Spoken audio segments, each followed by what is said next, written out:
एक बार की बात है। एक गांव में एक आदमी रहता था।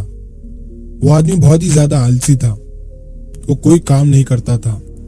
वो एकदम निठल्ला और नाकारा था। बस वो हमेशा ऐसे मौके की खोज में रहता कि कहीं से उसे खाना मिल जाए। तो एक दिन जब वो आदमी खाने की तलाश में भटक रहा था, तभी उसे एक फ्रूट का बागीचा दिखता है। वो उस बागीचे से फ्रूट चुराने के बारे में सोचता है। तभी वो बागीचे के अंदर चला जाता है और एक पेड़ पर चढ़ जाता है। लेकिन तभी अचानक वहां पर उस बागीचे का मालिक आ जाता है और वो इस आदमी को पेड़ पर चढ़ता हुआ देख लेता है। वो उस आदमी को चिल्लाते हुए नीचे आने के लिए कहता है, लेकिन ये आलसी आदमी बागीचे के मालिक को देखकर डर जाता है और नीचे आने से मना कर देता है। तभी उस बगीचे का मालिक अंदर जाकर एक बड़ा सा डंडा लेकर आता है।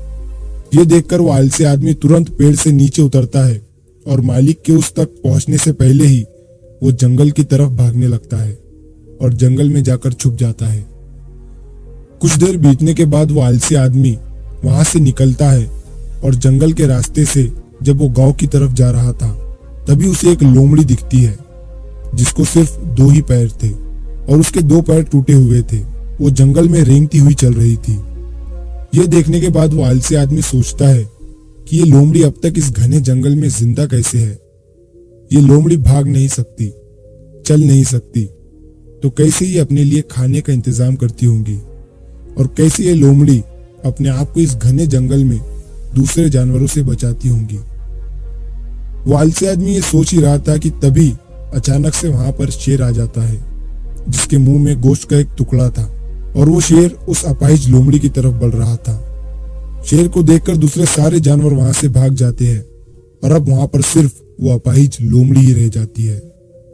और वो आलसी आदमी भी अपनी जान बचाने के लिए एक पेड़ पर चढ़ जाता है और फिर जो होता है उसे देखकर वो आलसी आदमी हैरान हो जाता है। वो शेर उस गोश्त के टुकड़े को उस लोमड़ी के सामने छोड़ देता है और वहां से चला जाता है और अब वो लोमड़ी उस गोश्त के टुकड़े को खाने लग जाती है।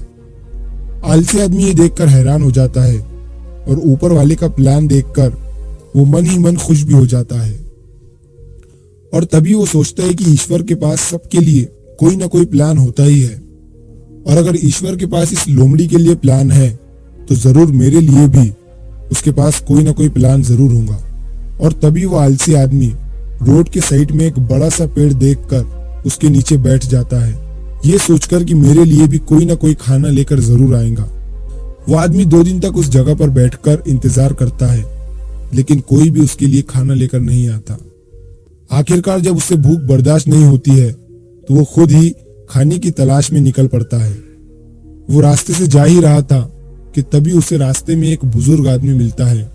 वो आलसी आदमी उनसे कहता है कि मुझे भूख लगी है, आपके पास कुछ खाने के लिए होगा तो मुझे दे दो। तभी वो बुजुर्ग आदमी उसे कुछ खाना और पानी दे देता है। खाना खाने के बाद वो आलसी आदमी उन बुजुर्ग आदमी से कहता है कि मैंने 2 दिन पहले जो देखा आप उस पर विश्वास नहीं करेंगे। मैंने जंगल में एक अपाहिज लोमड़ी को देखा जिसे शेर खुद गोश्त लाकर दे रहा था खाने के लिए। मैंने सोचा कि ईश्वर के पास मेरे लिए भी कोई ना कोई प्लान जरूर होगा, लेकिन ईश्वर ने उस लोमड़ी पर अपनी दया दिखाई और मुझ पर नहीं। मेरे लिए कोई भी खाना लेकर नहीं आया और आखिरकार मुझे ही खुद खाने की तलाश में निकलना पड़ा। उस आलसी आदमी ने बुजुर्ग आदमी से पूछा कि मेरे साथ ईश्वर ने ऐसा क्यों किया। तभी उन बुजुर्ग आदमी ने मुस्कुराते हुए कहा कि ये सच है कि ईश्वर के पास सभी के लिए कोई ना कोई प्लान तो जरूर होता है और तुम्हारे लिए भी है, लेकिन तुमने उसे गलत तरीके से समझ लिया। वो तुम्हें लोमड़ी नहीं बल्कि वो तुम्हें उस शेर की तरह बनाना चाहता था। दोस्तों, इस कहानी से हमें ये सीख मिलती है कि अगर हम हमारी लाइफ को ध्यान से देखें तो हमें ये पता चलेगा कि जिंदगी सबक से भरी पड़ी है और हर एक मोमेंट का एक डीप मीनिंग होता है। उस आलसी आदमी ने लोमड़ी को मदद लेते हुए देखा और सोचा कि वो लोमड़ी सिर्फ बैठी हुई है और वो सिर्फ इंतजार कर रही है कि कब उसके साथ अच्छी चीजें होंगी। लेकिन वो आदमी ये भूल गया था कि वो लोमड़ी मजबूर थी। लेकिन हम उस लोमड़ी की तरह मजबूर और लाचार नहीं है। ऊपर वाले ने हमें एबिलिटी दी है अपना काम करने की, बिल्कुल उस शेर की तरह। हमारे पास भी खुद की स्ट्रेंथ और कैपेबिलिटी है हमारी सिचुएशन को बदलने की, लेकिन उसके लिए आपको एफर्ट्स लेने पड़ेंगे, एक्टिव बनना पड़ेगा, तभी आप उस शेर की तरह बन पाएंगे। तो अगर आप इस कहानी को और भी लोगों तक पहुंचाना चाहते हैं तो इस वीडियो को लाइक करिए ताकि YouTube इस वीडियो को और भी लोगों तक पहुंचाए। और अगर आपको कहानी पसंद आई है तो चैनल को सब्सक्राइब जरूर करिए। मिलता हूं मैं अगली बार इसी तरह की कहानी के साथ।